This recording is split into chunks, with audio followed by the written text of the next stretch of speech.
Welcome to VSPM channel. VSPM channel subscribe பண்ணாதவங்க subscribe பண்ணிக்கோங்க. கூடவே இருக்கிற பெல் பட்டனை கிளிக் பண்ணி பாருங்கள். இன்றைக்கி உண்ணி அப்பம் செய்ய போகிறேங்க. கேரளாவில் இது ஸ்பெஷல். இந்த உண்ணி அப்பம்ன்றது கேரளாவில் ஸ்பெஷலு. அதுக்கே அங்கெல்லாம் கோவிலில் பிரசாதமாக தருவாங்களாம் இந்த உண்ணி அப்பத்தை. இன்றைக்கி அதை தான் செய்ய போகிறேன். அதுக்கு பச்சை அரிசி ஒரு 3-4 மணி நேரம் ஊற வச்சு எடுத்துருக்குறேங்க. இந்த கப்பால் 1 கப்பு. உங்ககிட்ட மெஷரும் கப்பு இருந்தாலும் அதில் எடுத்துக்கோங்க, இல்லை கிளாஸ் இருந்தாலும் எடுத்துக்கோங்க, வேறு ஏதாவது ஒரு அளவு எடுத்துக்கோங்க. இதால் 1 கப்பு பச்சரிசி. எந்த பச்சரிசியாக இருந்தாலும் பரவாயில்ல, மாவு பச்சரிசியாக இருந்தாலும் பரவாயில்ல, எந்த பச்சரிசியாக இருந்தாலும் பரவாயில்ல எடுத்துக்கோங்க. இப்போ அதுக்கு 2 பழம், எந்த பழமாக இருந்தாலும் பரவாயில்ல, நல்லா பழம் எடுத்துக்கணும். 2 பழம் எடுத்துக்கணும். ஏலக்காய் ஒரு 2, எள், சோடா உப்பு, இந்த உப்பு நம்ம உப்பும் போட்டுக்கலாம். அடுத்தது இப்போ தேங்காய் பல்லாம் போடலாம். தேங்காய் போட்டால் அப்படியே சாப்பிடணும். ஏன்னா இது அப்படியே வச்சு கூட சாப்பிட்லாம், அப்படி இருக்கும் இது. அதுக்காக இதை நம்ம எப்படி செய்யலான்றதை பார்க்கலாம். வாங்க, முதல்ல இந்த வெல்லத்தை காய்ச்சிக்கலாம். வாங்க,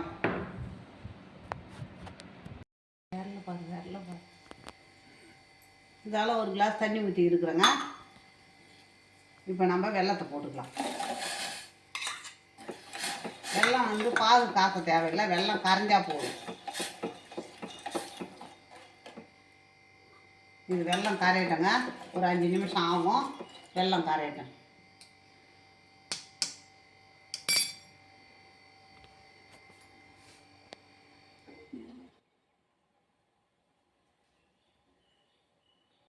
இப்போ இதில் 2 கல் உப்பு போட்டுக்கலாங்க. இப்போ அரிசியை போட்டுக்கலாம். அரிசி நல்லா தண்ணி வடிகட்டி எடுத்து வச்சுருக்குறேங்க. தண்ணி ஒரு ட்ராப் கூட இல்லை பாருங்க. அதில் அது மாதிரி எடுத்து வச்சுக்கோங்க, வடிகட்டி. நீங்களும் அது மாதிரி எடுத்து வச்சுக்கோங்க.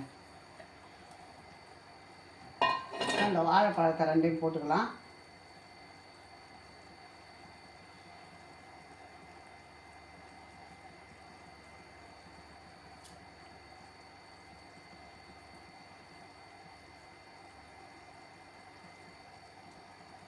வாழைப்பழம் போட்டாச்சு.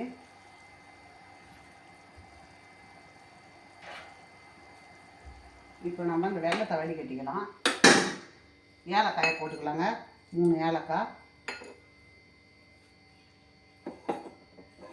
இப்போ இந்த வெல்லம் தண்ணியை வடிகட்டிக்கலாம்.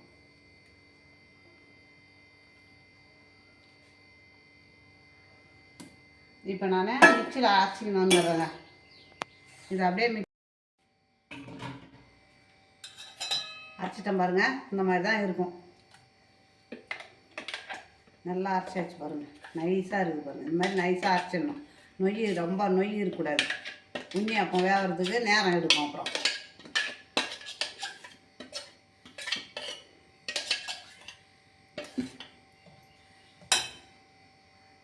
இப்போ கோதுமை மாவு கொஞ்சமாக, 1 ஸ்பூன் கோதுமை மாவு, 1 ஸ்பூன் அளவுக்கு.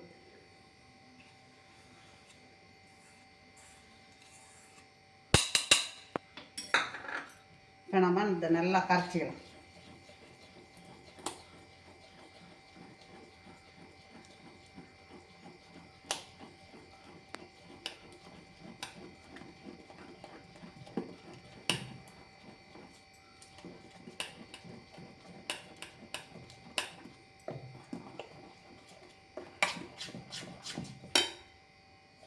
கொஞ்சமாக தண்ணி ஊற்றி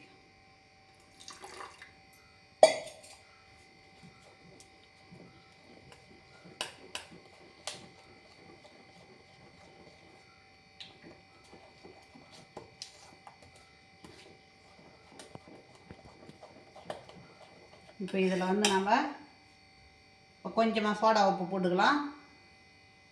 பேக்கிங் சோடா. இப்போ எள். இதுக்கு தேங்காய் போடலாம். ஆனால் கொஞ்ச நேரம் இருந்தால் கூட அது இந்த தேங்காய் வாசனை ஒரு மாதிரியாக இருக்கும். அதுக்காக தான். கருப்பு எள் போட்டால் நல்லாயிருக்கும். என்கிட்ட கருப்பு எள் இல்லைங்க.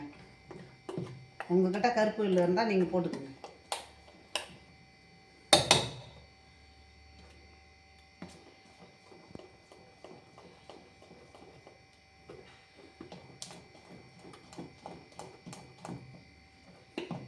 இப்போ நம்ம பாதி நெய் பாதி எண்ணெய். இப்போ நெய் ஊற்றிக்கலாம்.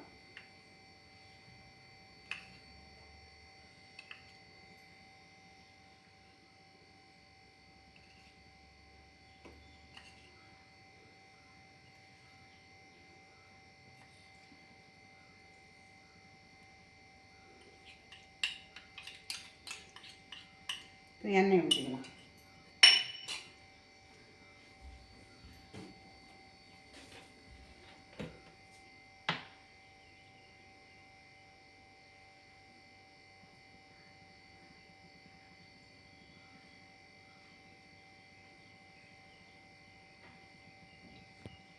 எண்ணெய் கொஞ்சம் முக்கால் குழி இருந்தால் தான் இந்த அப்பம் நல்லா வேகும். நல்லா வேகிறதுக்கு அப்படி தான் ஊற்றணும். இதுக்கு எண்ணெய் நல்லா சூடாகட்டங்க.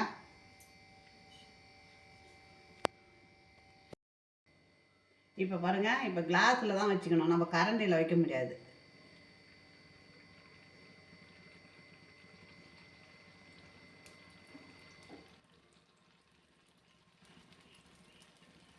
மாவு கிளாஸில் வச்சிங்கன்னா நம்ம அப்படி தான் ஊற்றணும்.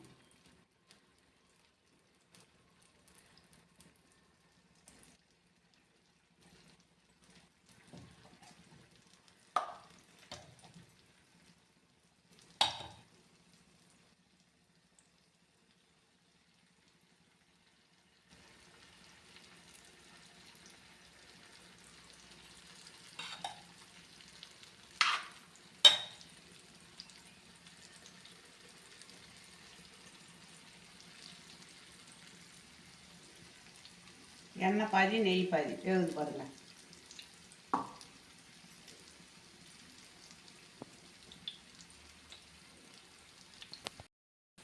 இப்போ திருப்பி விட்டுக்கலாங்க.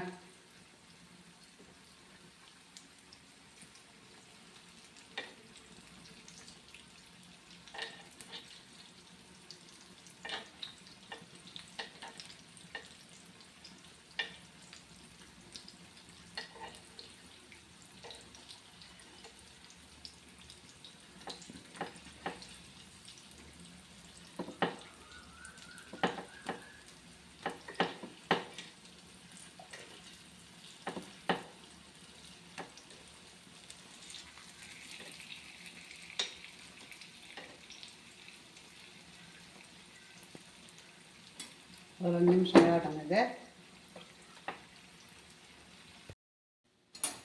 இப்போ வெந்துடுதுங்க, எடுத்துக்கலாம்.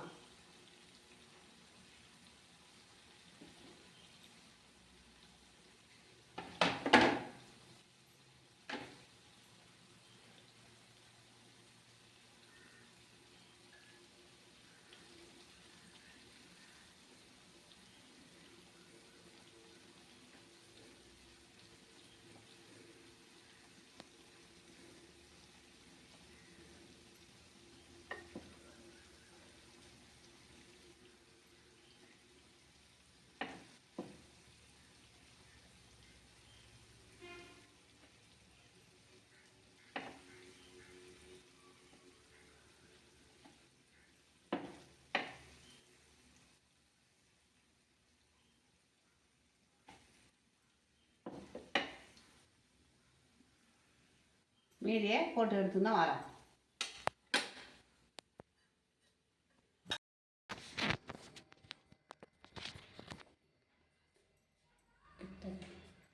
அப்படியே மெத்துன்னு இருக்குது பாருங்கள்.